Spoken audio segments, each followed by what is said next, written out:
So you're buying your first house and you probably have a million questions.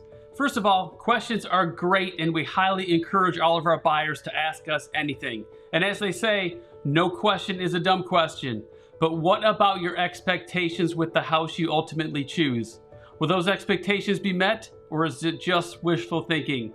And that's what we're talking about today, so stick around.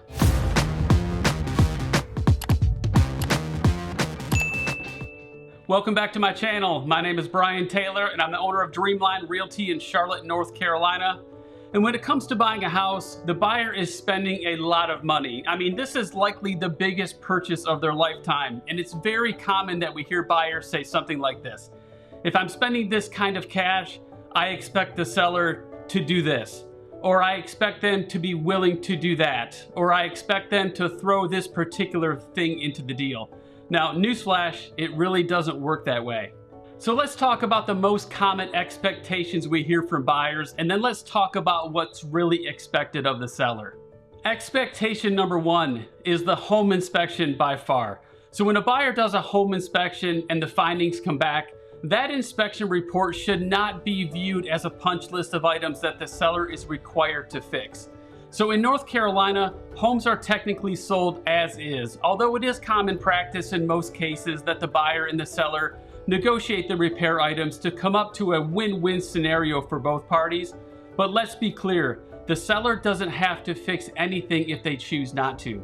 Now obviously, if the seller took that stance, they risk the chance of the buyer terminating the offer. So in most cases, it becomes a negotiation process and a give and take situation where both parties try to work together to come up with a reasonable agreement that is fair to both sides. But as a buyer, don't expect that the seller will fix everything on that list. Expectation number two is painting. The seller is not expected to repaint the interior of the house before the buyer closes. Painting is a cosmetic item and the wall colors you see are the wall colors you're gonna get. In fact, the seller is not even required to patch and paint over the nail holes that exist behind the pictures that they've removed. Now, some sellers will do this out of courtesy, but again, it's not required. And we find that most buyers end up repainting their house to their own colors anyway, but just know that there may be some drywall repair that needs to be done first. And one thing to note here is this. Sellers in most cases will leave behind any extra cans of paint for the buyers to use if they still have them. Expectation number three is the carpets. The seller is not expected to shampoo the carpets before a buyer moves in.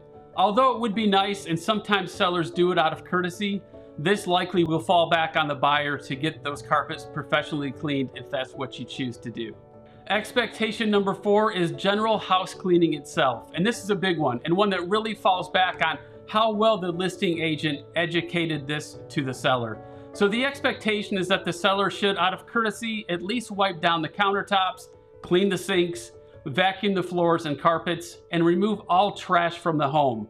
But don't expect it to be spick and span. Now, when we sell properties, we make it very clear that we expect the seller to leave the house in the same condition or better than they would expect if they were moving in.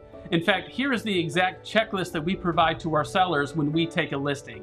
And we think it's a disservice to the buyer to have to move into a house that is nasty dirty. We even suggest to our sellers that they hire a professional cleaning company to take care of this before closing. Now, it would be nice if all sellers took this approach, although I wouldn't hang your hat on it. Expectation number five is appliances. In North Carolina, the following appliances always remain with the house. And that consists of the dishwasher, the stove, and the microwave. The refrigerator, washer, and dryer are negotiable, and the decision is completely up to the seller if they are willing to leave them behind. If the buyer wants these items, we have to be very clear and include them in the offer to ensure all parties are on the same page. I hope this video was helpful, and if there's anything that we can do for you, or if you'd like to chat in more detail, our contact information is in the description below. And if you're curious about why we always recommend a final walkthrough before closing, you may want to check out this video. And don't forget to subscribe to the channel and click that bell to be notified when new videos are released every week. Make it a great day.